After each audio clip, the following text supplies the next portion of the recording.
So we're small numbers, in case anybody was wondering what was going on.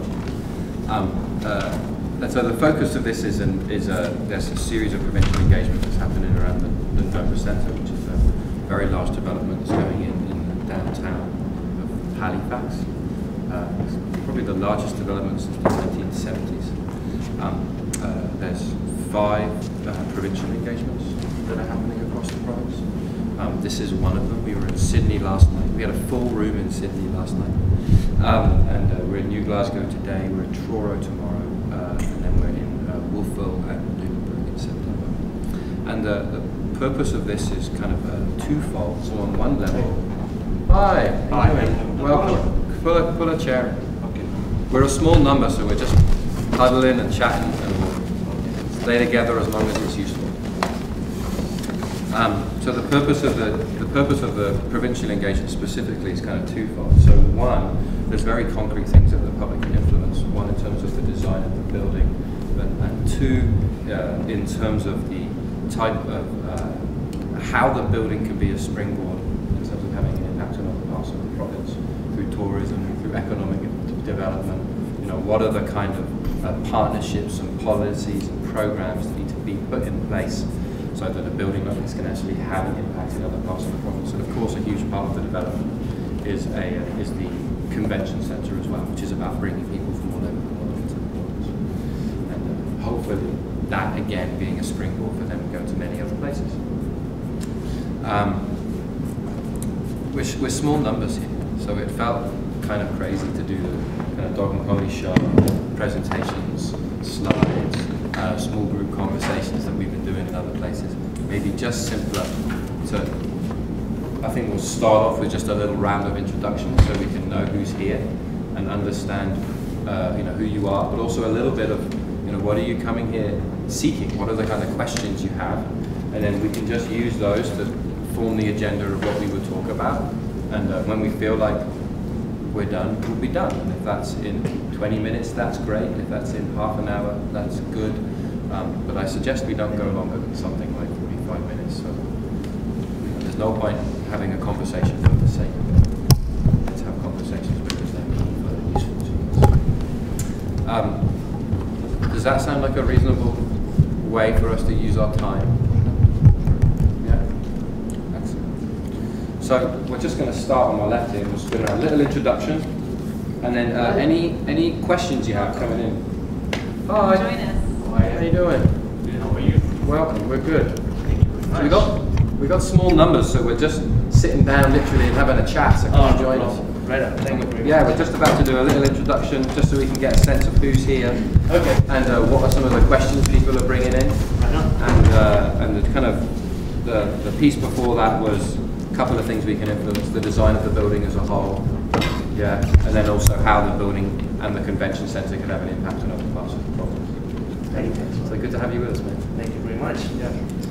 So we'll just pop round, a little introduction, who you are, and then what are the kind of questions you're bringing. Marguerite here will be capturing outputs from the conversation and putting together a little document afterwards. Great, thanks. I'm Rachel Dara, and I've been working with this team on this project in the city. Primarily, I've been doing engagement on the street and trying to really creatively get people's opinions about what they think the vision of the building is, what the design principles, what elements would they love to see in terms of public art and use of the building. And I've been helping to host the provincial gatherings, so yesterday in Sydney and today in Toronto. Just really curious about what different parts of the province and how they think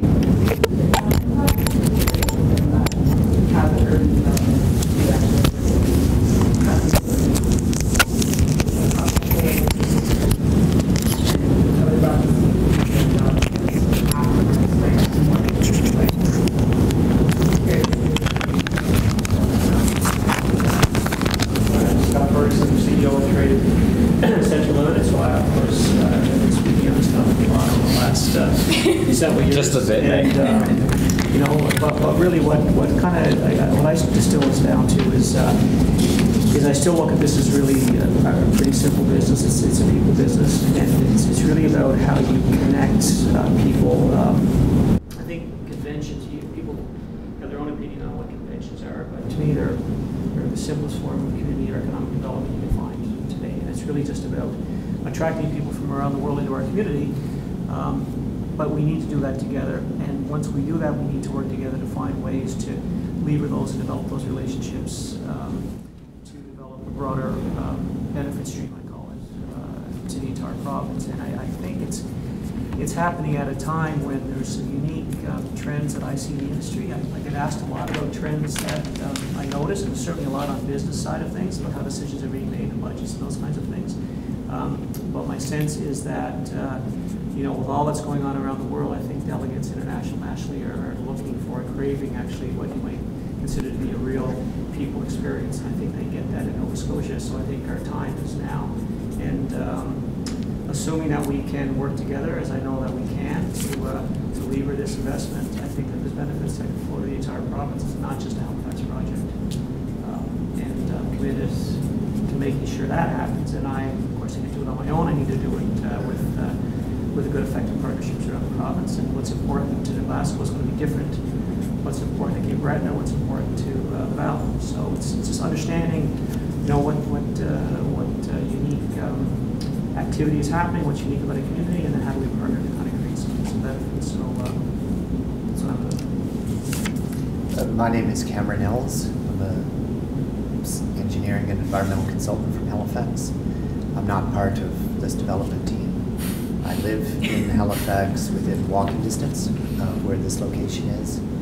In Halifax, in some of my spare time, I would often go to meetings like this when Mr. Fillmore had his Halifax by Design, public sessions, that type of thing, involved in that. So I come here with a few different perspectives. Part of it is about something that's in the neighborhood, but also I grew up in Truro. Family in part is from the Malgash area of Cumberland County. This isn't that far from family areas that I spend time in. I think the convention center aspect of this project is maybe the biggest pizza slice in the pizza, but it's not the whole pizza. There's a lot of other things involved with it, other parts of it that don't really get that much attention in the media when they hear about this project. And for some of the people that I do some work for, they're also interested in seeing if structural steel can be useful in some of the contemporary vision the architect, Mr. Fowler, was talking about in one of his sessions in Halifax. Joe Ramey, I'm the developer for the project. I guess I'll tell you a little bit about what the project is. We've only heard about the convention center, but it's a lot bigger than the convention center. The Nova Center is 1 million square feet space that incorporates a convention center at the anchor of it, but there's a financial center, a residential component, a hotel component, retail component, and parking. So it is a true mixed-use project, which will bring thousands of people that will interact with each other every day in the complex, whether there is a convention or there isn't a convention. The interest that we'd like to hear from people here today is, you know, how can we make this convention center tell a story about who we are as Nova Scotians, and how can we use the convention center and the public space to connect Nova Scotians together. That would be kind of the interest that I have, to listen and see how we can design and build this major complex, not just for the people coming in for conventions, but how can we connect among ourselves as Nova Scotians, as Canadians, but mainly as Nova Scotians. So that's what my interest is. Stephen Coyle, and I'm a manager of tourism research in the Department of Economic and Rural Development and Tourism, and it's a provincial government department. And I guess I'm involved with research, so we have visitor surveys where we talk to people who are in Nova Scotia on conventions, so we have information on that group of people, talk about their spending, their stay, and how the province can influence them in terms of extending their stay for non-convention purposes, how convention visitors kind of spread out throughout the province on their pleasure or leisure part of their trip. We also do economic impact analysis, so we're involved in that aspect of the business case for the project. And there'll soon be a Nova Scotia tourism agency, which is right now in the process of consulting with industry representatives to develop a long-term tourism strategy. So I'm involved in that. As a matter of fact, we were out last week doing consultations. So certainly the long-term tourism strategy relates to this project, and this project is really solidly anchored in terms of a lot of the things that the tourism strategy needs to accomplish. I'm Paul Taylor, and I've been around the world basically observing quite a bit, as far as architecture, as far as presentation, and I'm kind of interested in this project. I think that it's a great opportunity. One of the things I think that Nova Scotia tends to do is try to replicate things from other places, when perhaps we should be doing something a little bit different. And I think of the World Trade Center in Halifax, and it just reminds me of Danny Hall in Boston, or the Inner Harbor in Baltimore, and so on. And, it's just basically my opinion on it. So I'd like to see a music experience, a project that I saw in Seattle, places like that type of thing. Something that's a little bit more cutting edge. I'm Denise Taylor, and we're not related, are we, Paul? No. I work here at the Museum of Industry as a marketing officer, and I'm here today to see how we can form maybe some partnerships with the new Nova Centre. I think those are really good opportunities for us, not only as a meeting space, but as a museum as well, because we are a provincial museum. And since your time today is not going to be taken up entirely from the meeting, I encourage anyone that has the extra time to perhaps have a tour off and see what you have here before. Because it really is, it is one of the jewels in the crown of the provincial museums. My name is Omar Bonilla. I'm currently organizer of an event in the Trade Center actually this year in November. Basically the event is, as he said before, is connecting local economy. So what we do is we work indirectly with basically most of the part of the food industry. We connect local farmers, fisheries, local producers and manufacturers in order to meet with the consumer end, which is restaurants, hotels, and line of distribution like Sobeys, Co-op, or Superstore. That's the main essence of the whole project. What happened is I've been working in entertainment and events for more than 8 years, and I'm currently bought the royalties for North America. We're doing these kind of events in South America, very successfully made. We start in Colombia at the beginning, and then we basically start selling the royalties through Venezuela, Chile, Ecuador, Bolivia, Brazil. So that's what we want to do right here. It's basically to make it strong, the local economy, connect all the Nova Scotians, and basically start promoting their own products, expose these products, create new create new business, create new customer opportunities, create new markets, and start helping people. And that's the project, at least for this year. We want to make this first of all in Nova Scotia, but of course try to start connecting all the old maritime basically provinces, and make it something different this time. I'm Heather Vermicombe, and I'm a reporter from the local paper here, The News. I'm just here to find out kind of what this is all about. I'm a student in Halifax, so I've heard kind of about it, but not too much. But I figured I'd come and check it out and let the people around here know what's going on, because it sounds like it's going to affect them too, so they should know about it. Thank you. I'm Marguerite Drescher, and I'm working with the Public Engagement Collaborative, doing some harvesting, graphic work, visual pieces, and helping then to report on what is coming out of the engagements for people who aren't able to make it. Also capturing the themes in a bigger way from one event to the next. My name's Tim Merry. I'm working on the public engagement team with some of this crew here. Kind of my questions coming in are something, one of them's around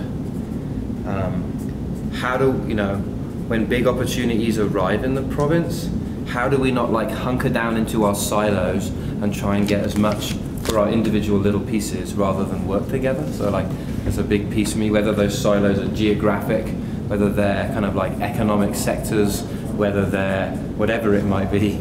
I feel like often the response when something turns up in Scotia is to try and get the most you can, for your particular organisation or your particular group. And it feels to me that that isn't necessarily the most effective way to respond to opportunity when it arises. Like, what would it take for Nova Scotia to think together when opportunity comes? So when it was suggested that we did provincial engagements around something that was happening right in the heart of the downtown, I was excited by that. It felt like a culture change in terms of how we problem solve, and that's ultimately what I'm interested in. And that's my line of work. Is how do human beings problem solve? And my basic belief is that those people who are most affected by decisions need to be involved in making those decisions. And so that's why we're doing public engagement work in Nova Scotia and all over the world. Is that it seems to me there's too many buildings and programs and services and pieces of infrastructure that are built without ever fully understanding the needs of the users. And that for me ends up in us having all kinds of things people don't really need. And that's tragic. Tragic waste of money and time and effort on everybody's part. And so my desire is that this kind of participation that we're building at whatever level of scale, for me that's going to be the transformation. So I'm excited to be part of it.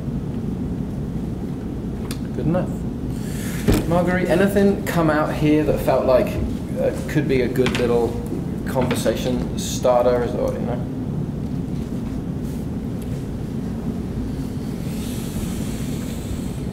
Well, I think that the thing that I really was hearing and seeing was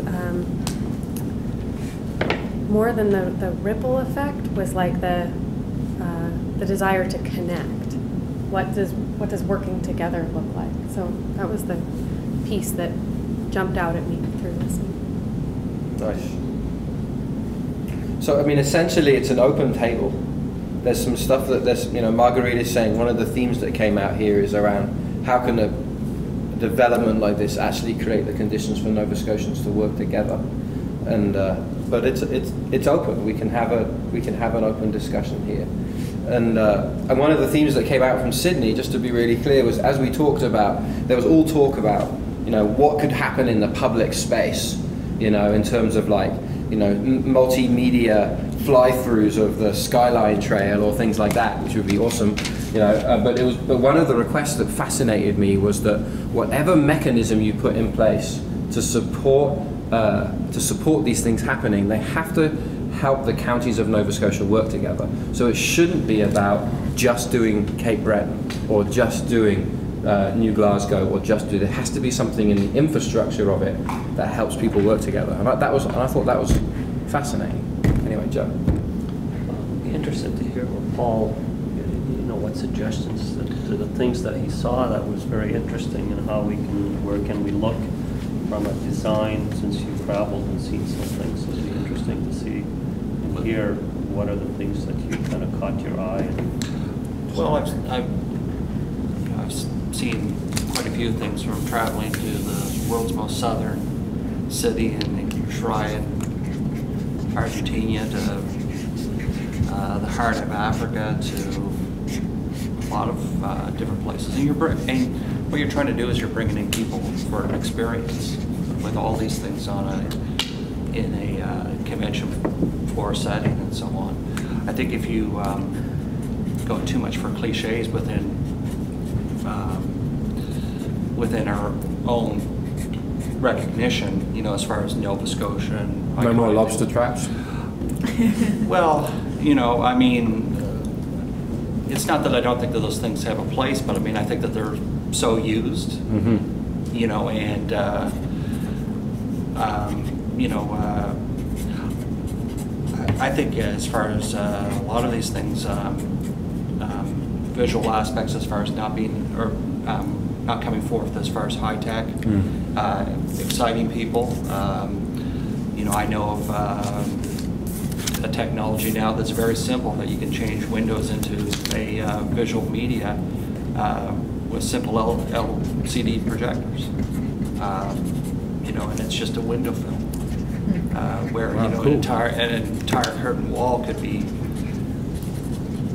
you know, something one night and something the next night. You know, awesome. And it's not very expensive. I saw in our neighborhood in Canada sidewalks where you had glass canopies for unity right across, you know, your entire facade. Places like Burlington, Vermont has it. Sherbrooke, Quebec used. I didn't understand. Could you explain that? I didn't quite understand that. What is? Well, what it is it's a steel and tempered glass awning system. Over the sidewalk's here, and it's over the sidewalk like that. Exactly. So it shelters it as well. Yeah, and you put unity in a band basically. You know, you know, across your sidewalk basically. You know, so that you know, one of the things that has made people migrate as far as merchants out of downtowns to malls is that you're getting a unity of presentation to the public. And that's what's attracted people over the last several decades. Burlington, Vermont, for example, they captured that in their downtown by going to simple glass panels that, you know, you didn't have a checkerboard of awnings. You had a unified awning on your, you know, in the downtown. You know, even coloring the sidewalks differently. Like I was on the, you know, the beach at Copacabana, and they have, you know, a geometric pattern that's like a wave that goes right through that. You can see it. You can go Google it and take a look at it. They do a lot of that in streets in Europe as well when they write their cobblestone. Basically, it's you know, different aggregate grains, you know, that are embedded into it, and you know, it's something that, you know, is actually fairly simple to do. It's just whether you can capture those type of things to incorporate in, you know, to make this be an experienced music project type structure compared to what's the experience? Just experienced music project was Paul Allen of Microsoft has a building that has a monorail going through it in Seattle, and basically it's formed. It's very organic looking.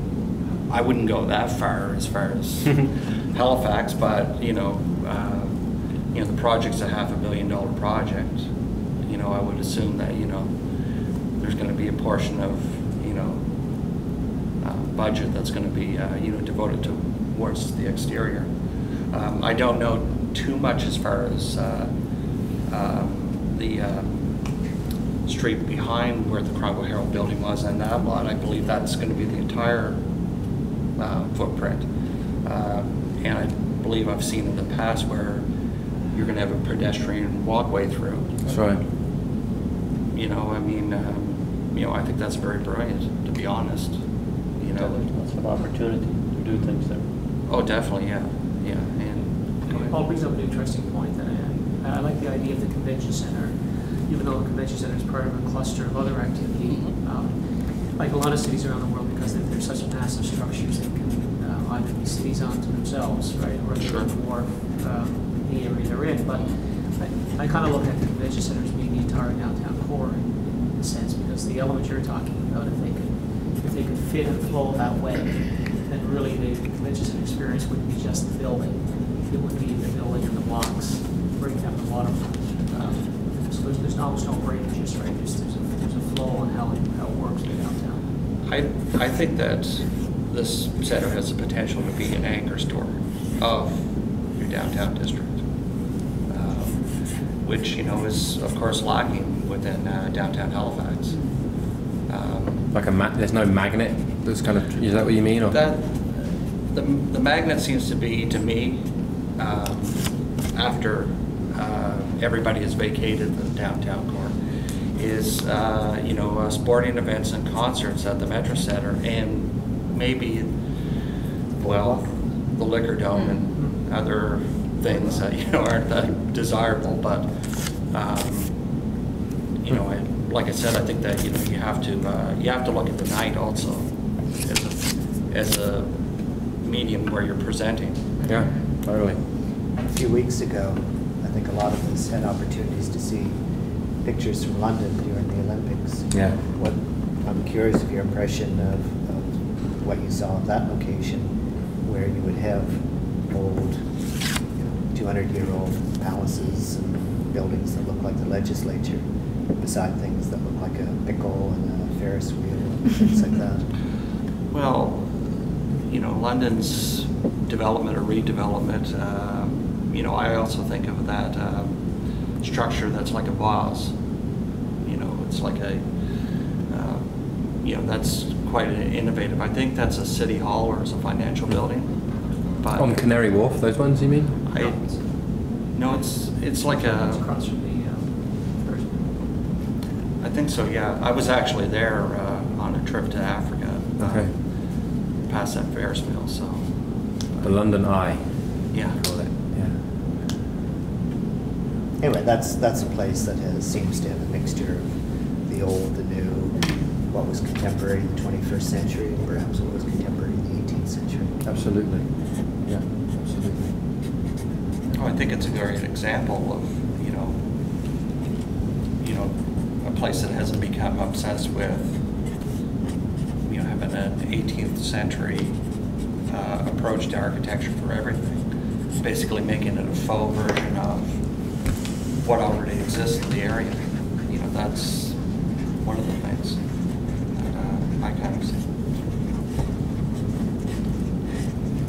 I should say, well, I mean, one of the themes too that excites me quite a bit is the whole idea of connecting Nova Scotians to our international visitors, right? And I'm always struck with convention centers around the world where they really build them as separate standalone entities. So when you're there, if you're a doctor, a lawyer, or a teacher, it doesn't matter. You don't really get a chance to experience the local culture unless it gets remanufactured, you know, during an entertainment event in the facility, right? They do that all over the world, but in this case, here are our pseudo Nova Scotians. Yeah. Pseudo Nova Scotian thing. It's so horrible, right? And it's always uncomfortable when you're watching it. Yeah. When you do that, I mean, you can be in Amsterdam. They bring in the culture and into the hall, right? And they try to recreate it that way. So what excites me about this is that you actually will have a kind of a laboratory where you've got Nova Scotians going about their business on a regular basis, young and old, right? Entertaining, doing business, just hanging around. And you're going to have them interacting and meeting with international delegates at the same time. And I don't know of any other sites around the world where you actually do that. Right. Because it's not as safe when the city's too big. There's any number of reasons why that might not happen. But to me, that's it's our race in the hole, because we have to take that theme. So the building has to be constructed to kind of maximize that kind of interaction.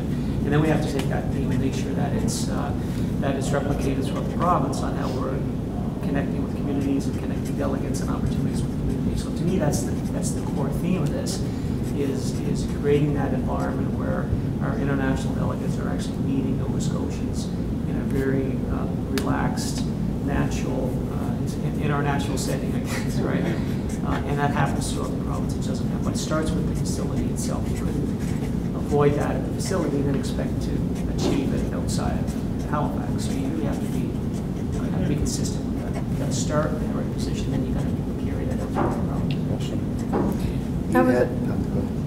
I just wanted to bring up that was a really big theme that we saw coming out of the Vision and Principles gathering was in talking about the public space, that people really wanted it to be permeable and interactive.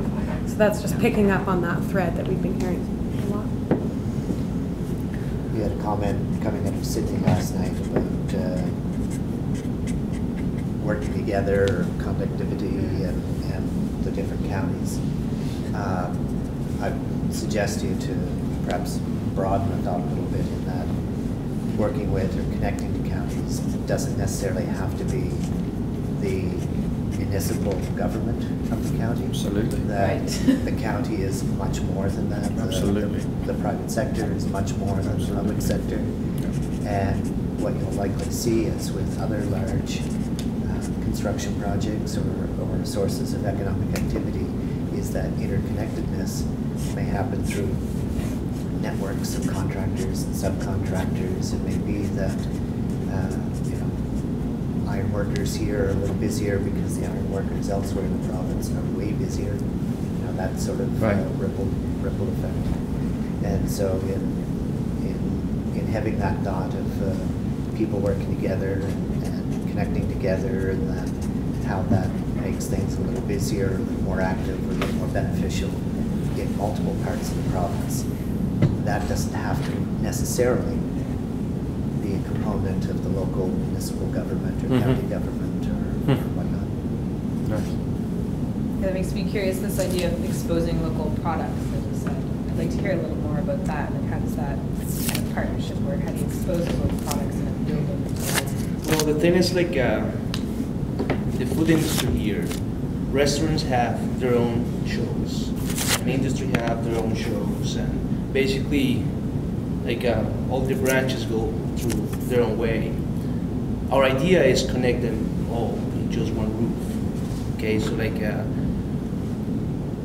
for example, right now here we have Taste of Nova Scotia. We take care mostly for producers and manufacturers.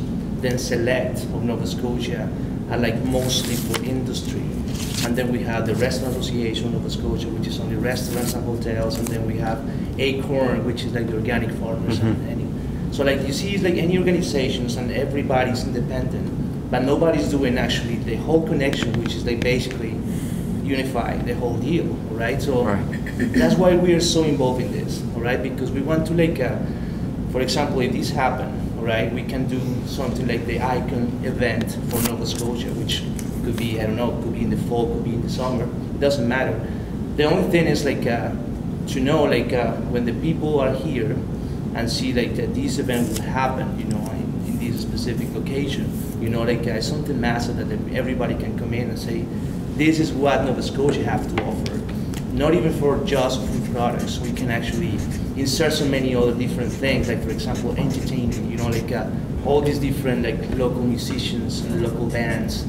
We also can insert like some like new developing, I don't know, like for example, green energy, you know, like solar paneling, windmills or whatever, you know, it's like we can do something bigger, you know, like Nova Scotia as an event, you know, connect all these different organizations and just like start like absorb these ideas and make something really massive. And that's basically the idea at the end. Like that's why we just start like little and we just want to focus on food, which Nova Scotia is tremendously huge. Is a lot of products, like different restaurants have no idea that could be produced during the whole year. It doesn't matter if it's winter or summer. And that's what we want to do, is just like basically inform these different consumers that we have the products, it's top quality, all right? It doesn't necessarily need to be imported in order to like get the same deal. And you know, and it's locally grown. So how do you think that could turn up in a building as opposed to an event? Like that same philosophy that you're talking, the same philosophy that you're applying to your events, I think there's a desire to see how that philosophy could be applied to a building. You know, so as people like access public space, or they look at the building, or they engage with it, The market. you know, yeah, like are there ways that the infrastructure we build can encourage the kind of culture of working together that you're talking about. Do you know what I mean? Yes, no, yes, I completely get it. So, well, one of the things is, like, for example, these green energy products, all right? It's so many different ways that actually you can, I don't know, include is like in a building plan as like to make this specific building like friendly, you know, like environmentally friendly, you know, like I heard about this company here in Dartmouth that they produce these like solar strips. It's not even solar paneling. So what they do is they create something similar like the roofing you see in any house. It's very similar, but it's not, right? It's different colors, stuff like that. It looks similar, but it's just like basically strips that they are like, well, way more like cheaper than a regular solar paneling, and it actually have produced exactly the same energy. So I don't know, that could be one of the things that like in infrastructure, like, I don't know. In listening to you talk about the type of activity, yeah, and also aspects of what could be part of the building, my mind keeps thinking back to the Seaport Market on the Halifax waterfront. Yes. Would that be a potential venue for the types of activities you're thinking Yes. of? No, we already booked the Halifax Trade and Convention Center, November 9 and 10, and Flavors of Nova Scotia is happening this year. So it's a solid like event right now. Okay. We already have all the sponsorship we need. Like we have every single part of the industry, as I mentioned before: Taste, Select, Acorn, and Restaurant Association of Nova Scotia. So we are basically covering every single aspect of the industry, and we want to like mix them all together and just introduce this event as a possibility to like, make it bigger and helping like way more locals, all right, like small entrepreneurs, small producers, you know, like basically like restaurants that just starting, you know, so they have this opportunity to like come here and expose their products, all right, not just for themselves, also for the public. But our main goal is basically just connect themselves, you know, like listen, for example, I don't know, I have mushrooms that I just grow in this specific way, and I have the production during the whole year, all right? And it's something that you can compare with shiitake or whatever, all right? But restaurants don't know that. And like we have, I don't know, it's something in Amherst, is this grower, like they have the specific kind of situation like that. I have this excellent product, but I have no customers, but I have no budget neither to like advertise myself or reach these markets. That's why we came as a bridge. So we say, come here, join us, and expose your product to these different people, all right? If you sell your products to restaurants or to Sobeys or to a co-op or something like that, it's good for him. He started like, you know, extending his market, and that's the way it is. And we're talking about like it's tremendous cheese, it's vegetables, it's some fruit, it's meats, it's so many products, you know. A lot of people have been talking about the public space that's in the heart of the Nova Centre building itself being a place where kind of like products like that can be showcased, whether that's like stalls where there's tastings of food, or there's musicians that are playing there, or there's art that's showing from around the province, or there's like social media fly-throughs of like places to go and visit. They've talked about that as almost like a venue for that to happen in kind of an ongoing way, where people who aren't necessarily meeting the market the way they would like to can actually come and showcase right in the heart of the downtown of Halifax, you know. So that's kind of exciting. But then one of the questions we hit yesterday, and this is kind of a little bit for you, is like that's a really lovely idea, right? It's a really lovely idea. But what's the type of partnership or platform or support that's needed for organisations across the province to be able to deliver that, you know? So what would it take for the Museum of Industry to be able to turn up in that kind of space, you know, to be able to showcase here, or leaders from New Glasgow, or whatever it might be, you know? So when you were talking about partnerships, what's the type of partnerships that enable that, and what's the type of mechanisms that government can put in place to make that easier? I think being there is important, but giving this public space can give these organizations the opportunity to showcase their product via arenas. So maybe the government can help in some ways to bring these people together and create a video where all Nova Scotians, whoever is there, is able to see exactly the things that you're talking about, to see what you offer here, right?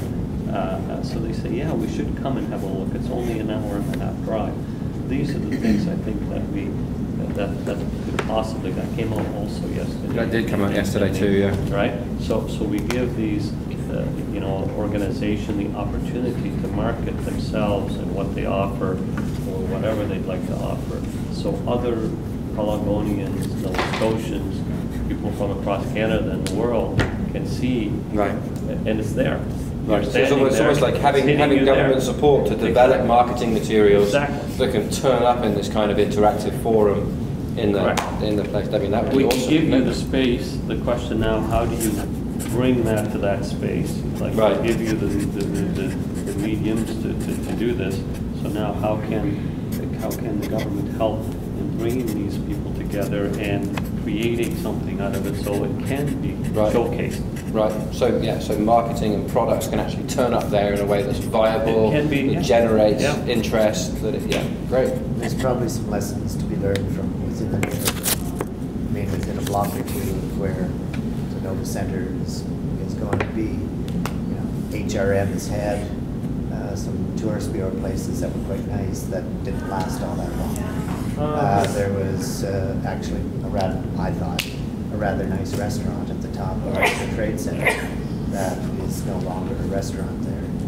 I was at a high-end hotel in Toronto a month or two ago, and their main signature restaurant inside, a Chinese restaurant, had been closed up. And I think it was closed up in part because adjacent to the building was a whole series of other restaurants and whatnot who could, had a better location and venue and didn't have the same per square foot costs as one located in a very upscale building. So in thinking of how to reach out and do things and respond to some of the suggestions, it's probably worthwhile to consider what's worked and hasn't worked in that neighborhood already.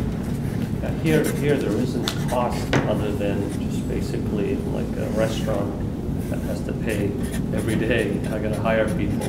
But this could be a feature which is not terribly expensive, and it doesn't cost anything to run in the public space. I mean, we do have to think about, when delegates arrive and they're going to be wandering through that site, what kinds of services they're going to want to access. We all know in a lot of European cities you can go to a very close by location and gain information. We talk about a visitor center or buying tickets or package tours. There's got to be some vehicle within close proximity to the place they're going to be spending a lot of time. They can go and learn more and sign up for things and participate.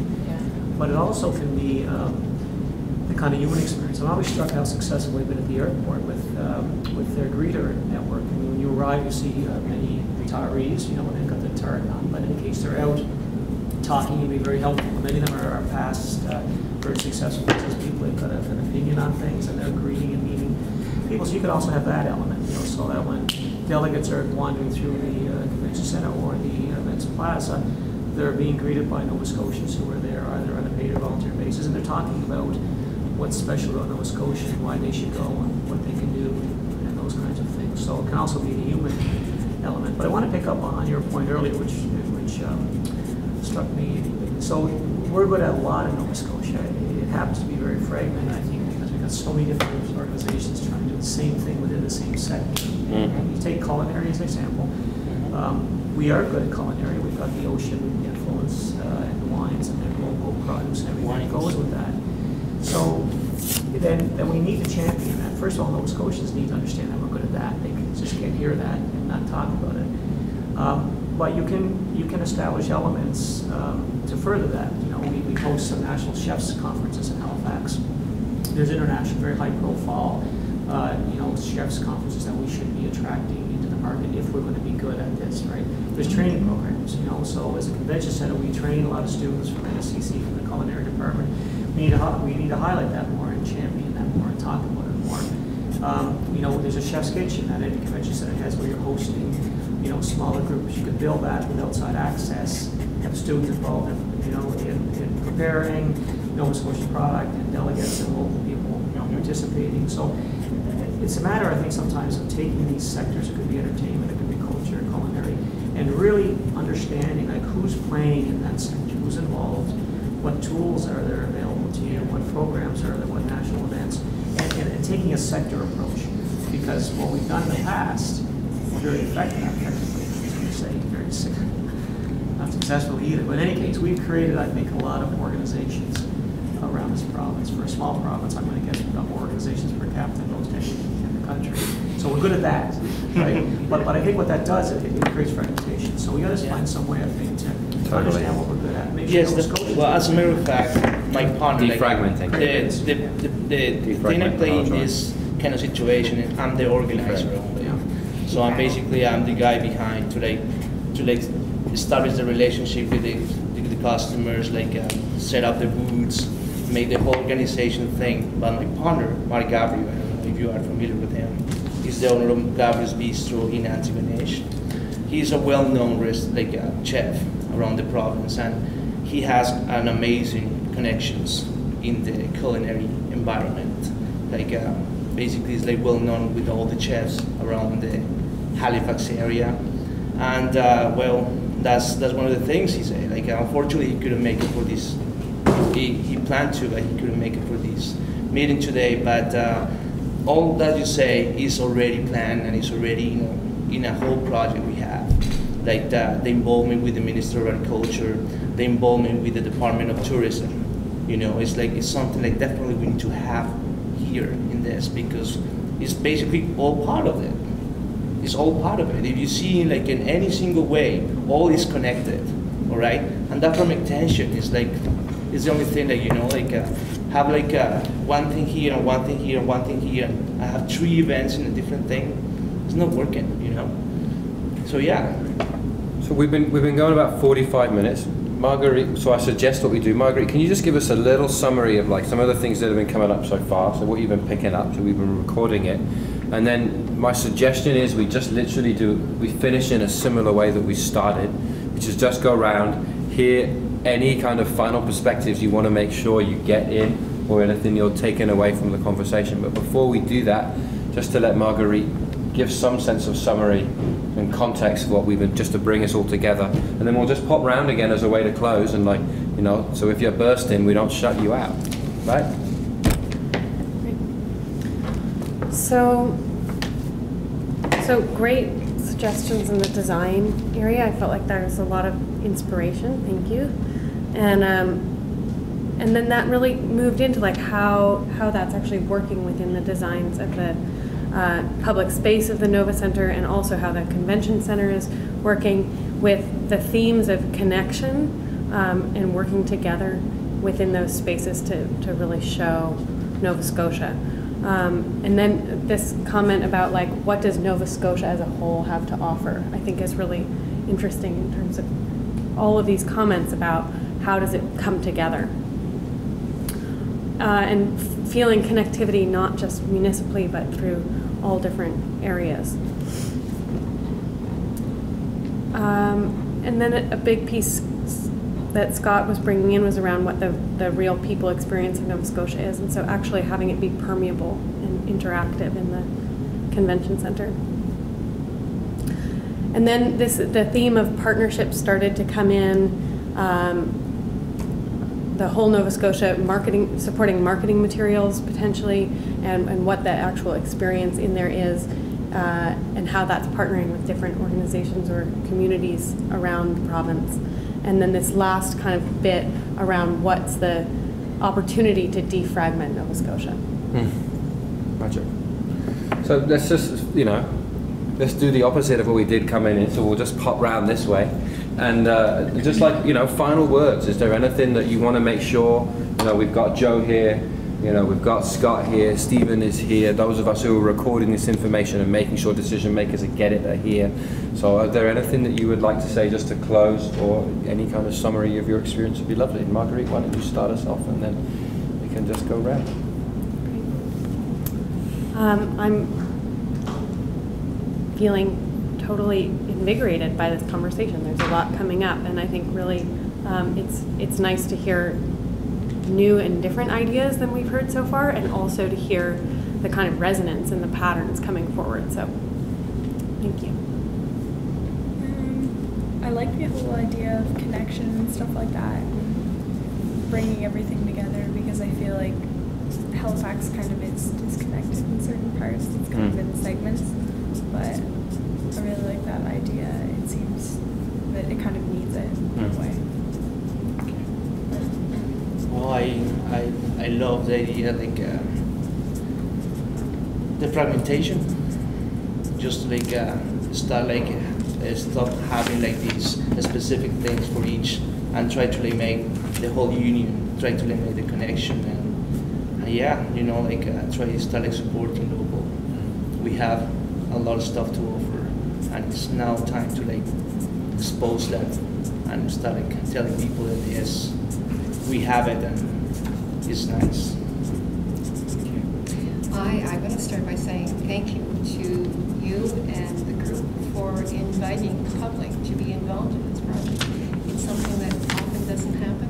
Usually whatever happens in Metro sort of is involved in Metro, but taking the opportunity to go into the province and to look for feedback and ask people to be involved in this, I think it's really good.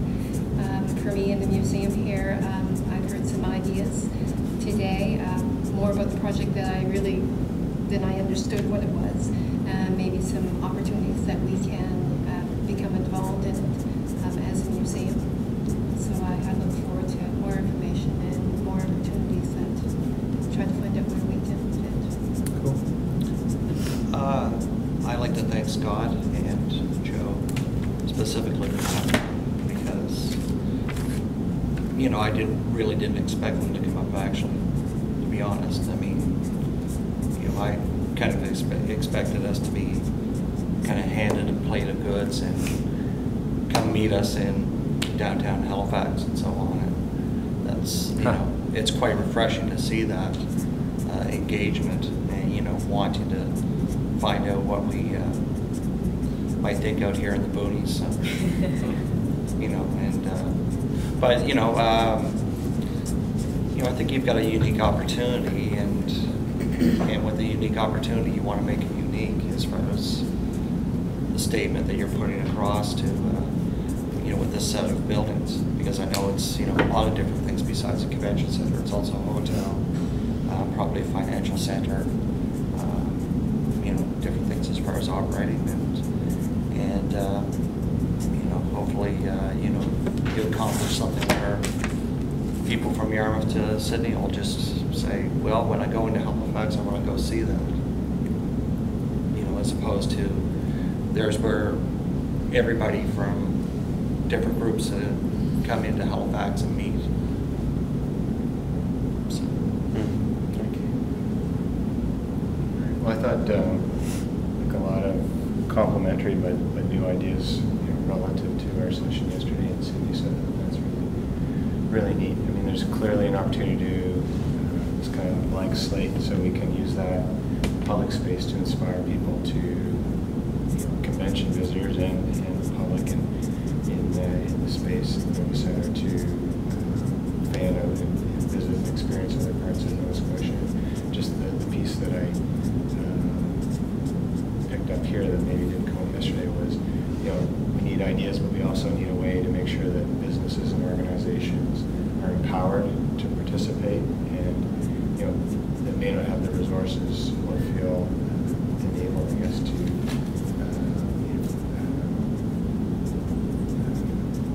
find a way to reflect their ideas. So they can share the ideas, but there also is going to be some resourcing, I guess. There has to be a resource for that kind of to follow through on great ideas. It's always interesting when we meet and listen to people. We're always learning. And today, Paul, we've heard from you some really good ideas of how we can use and how we can make them part of the center. So that was very interesting today on how we can do that. What's really, I think the public space can become such a dynamic space that it can do so much more than just being a public space. where it can truly bring Nova Scotians together from all types of, from all around the province, whether it's food and culinary, whatever it is, or whether to talk about the Cape Breton region. There's so much opportunity that really right now, what seems to happen, we seem to be divided, and each one sticks to his own niche and his own section. Whereas, you know, we are so much stronger if we work together as Nova Scotians and showcase our strength. Because Halifax doesn't have all the strength. There is different strength in Cape Breton that they do that we don't have. Different strength here that we have, you know, that they have. And if we can bring them all together and showcase how strong we are, as Scott has said, it could be just a tremendous opportunity to do that. So I want to thank you for coming. It's important. If we didn't believe that we can learn and we're not genuine, we wouldn't be here. So we are. This is it's true. We want to listen. We want to hear. Like I said, we learn every time we come. We learn something new, which is great. And hopefully, with all this knowledge, we're able to offer a better project and a project that's able to make most Nova Scotians proud that they were part of that project and that we listened and we incorporated pieces from everything that we hear. So, thank you.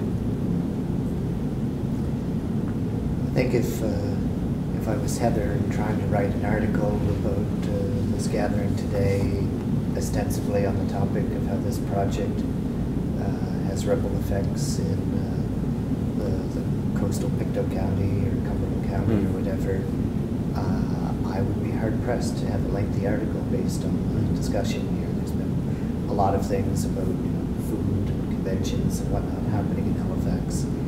I don't think I've heard very much about how that reaches out and connects to the areas within a few football punts from here. I do think, although I do believe that there will be connections, that it will defrag or come together in the future. It doesn't necessarily have to be something that's ordered from the centre, or doesn't have to necessarily involve the government in doing it. When there is a major item to do and resources to do it, be it a Nova Centre or Navy ships or something like that, teams of people who may not have ever known each other before will find ways to organically connect into teams to provide the services, the goods, the materials, to make those things happen. So I think, if there's a project and there's clear vision of what's to be done and resources to back it up, those connections will be made, and it'll surprise us where they happen and what happens to do that. In thinking of coastal Pictou County or coastal Cumberland County, where I'm perhaps even more familiar with, and it's kind of similar, within an hour's drive of the Nova Centre, you probably do have people that conceivably might be working there on a day-to-day basis in the hotels and the finance places and whatnot. We're now about a 2-hour distance away, which probably isn't a distance for somebody to be commuting into work back and forth. However, one thing I noticed in the Malgash area, what used to be mixed farmland and then went through some dry times, it's now coming back a bit, in part because with rural broadband internet and other things, it's easier for people who might be working in the financial centre to spend 3 days working at the coast and connect in. And I think, with things happening like Nova Centre, if it achieves what it wants, as it seeks to achieve with tenants that it's looking for, that it, along with other things happening in Metro and elsewhere, will have an effect up here on an ongoing way, not just at the construction time, because people will have a greater ability to do work there and 2 hours away if they're at their other place, whatever that is. So a couple of comments. Again, I would be hard pressed to write a long article based on how we were connecting to Pictou County, but I do think these opportunities that you provide are useful, and you might surprise yourself. There may be even another group of comments that could come out here if you gave an additional round of people to talk about before breaking up. So, yeah, just a couple points. One is, I do see this as a starting point because the relationships that you need to develop have to be developed over time. It's not just a matter of one visit, and it's not enough to say, especially if you have to live in Halifax, that the benefits are going to flow to the province. I mean, the only way that you can really prove that is to be doing it and to be walking the walk and doing it over time. I mean, ultimately, the scorecard that gets developed for a trade center and convention center, needs to include these kinds of measures that can then be reported on a regular basis so that we can see that we are driving 10% of the traffic to other parts of the province and why or why not. So can't just be in theory, that's what we're trying to do. We have to be able to kind of prove it in measures. So I see this as a start of a long, ongoing discussion and engagement with a lot of communities across the province. Because I think once you engage some trust and connectivity, then you can start developing results. The second point I was going to make, and I'm glad you made it as well, is that it's interesting that when we talk about government, the government's done a lot since they spent $164 million to build this center. It's part of a much bigger budget, of course, from a development perspective. But I like the leadership that I'm seeing from the community and the government. If they see that, then they're more likely to support initiatives because the leadership is coming from the community. And I'm struck with some things that you're doing. So when we talk about the fragmentation, and maybe how we're not aligned, what it does do, unfortunately, is it obscures the leadership that's already happened, and we just don't know what's happening. Right. And when you notice it's starting to happen, then you can highlight it and trade on it and build on it. So there's what you're doing. I mentioned yesterday when I spoke with Al Britton, who was the head of the chemistry department at CBU, and he's got an environmental conference, and he hosts an international conference, and he uses it as a vehicle to attract international students to study at CBU, to attract researchers to do their research there, to connect with the private sector. So he's doing that because that's what he's doing within CBU, not because government's supporting him. So that's leadership. What you're doing is leadership. I think as we go through these sessions, as these leaders emerge, there's leadership on the development side, Joe, and what you're trying to build. You're not just building another building in the middle of Halifax. You're at a different level. And so I think as this leadership starts to emerge and becomes more apparent, and we know what it looks like, I think we're quite excited about it, and we're going to want to lever it to a greater degree. So that's one thing I'm learning as I go through these, is that there is leadership happening. I don't think we give ourselves enough credit for it. We think it's not happening, but it's there. We just have to kind of support it, maybe not everyone. Really like the talk about the defragmenting. And the questions about how does that start to happen? Hoping that a conversation like this is a first step to be aware of each other. But there's obviously lots more work to do there. And then also how to measure it. What are our goals for defragmentation? And I like also how this exposing local products for me is a different kind of tourism.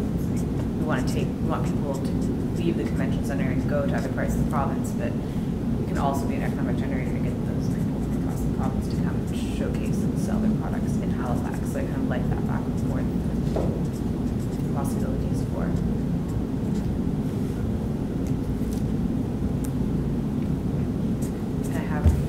I'd love to get people's emails who might not think about them. Yeah, thank you guys for coming. It was a really rich conversation. Yeah. There's something very simple about this, right? Like a group of people sitting down and chatting and figuring things out. There's something just so simple, so normal, so human about it. And yet, in exactly the same instant, for me, there's something absolutely magical about it too. That it's just so normal and so ordinary, yet for me, it's where brilliance comes from. So I'm excited by that. I'm excited by, when you were talking, Scott, I was just thinking, how do I think change happens? I think change happens when good-hearted people step up to lead a change. They step up to make something happen, but then they don't do it in isolation. And I think the pattern of leadership, and I work all over the world on a massive diversity of projects, and every project that I'm working on is on some level, at its heart, dealing with fragmentation. because people have been stepping into leadership in isolation, either from their own integrity and their own heart, or from the people they're serving, or from the communities they're in. And for me, that's the shift in leadership that's happening everywhere. The world's moving too fast now. It's far too complicated. The amount of diversity is too massive for individuals to just go ahead and make stuff happen without staying connected to others. So on some very simple level, I think we've done good work here. And at the root of it, for me, is a shift in how people are leading everywhere. So thanks very much for your time, and I look forward to. As somebody who was at the Halifax sessions of these, I thought the most interesting comment I heard here in the last hour or so was Paul's mentioning of how a window film type thing can be done. When he was describing it, I was remembering some of the things that one saw at the London Olympics with having the stadium ran in a different way, with little light patches or whatever, but they were able to do something where, you know, they had the use of light and image had never been done that way before, to my mind. And maybe there's a way of incorporating that to a portion of the exterior there. I mean, it's in a prime location. You have lots of people across the way that might even see it in double. But you know, if there's something that can be useful for images or messages that are able to flow along, that might be an interest. So my suggestion, just so we don't, because we could all dive into it again, which is fine, but my suggestion is that we close the group conversation. I mean, if you guys were around for like 10 more minutes to have a chat with anybody who wanted to have any little further conversations, please do that. And then we'll move from here. But thank you so much for your time, your energy, your focus, and please come join us in Halifax for one of the events there. October the 3rd, we have a first meeting, and we're going to be bringing renderings for the building there. And October 24th, we're meeting, and November 1st, there's postcards with the dates. If you can't make it to the meetings, you can join us online. They're all live streaming. So we've got Craig Moore here from Spider Video. He's doing all of the live streaming, so you can just go to buildyourcentre.ca and you can check it out. And Jenny, thank you so much for being here and witnessing us, and play us out with some tunes.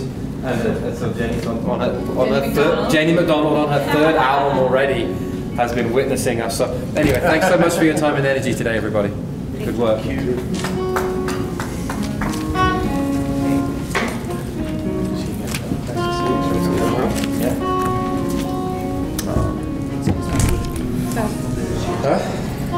It's a text from Tolka saying he misses me. Oh. You just come out.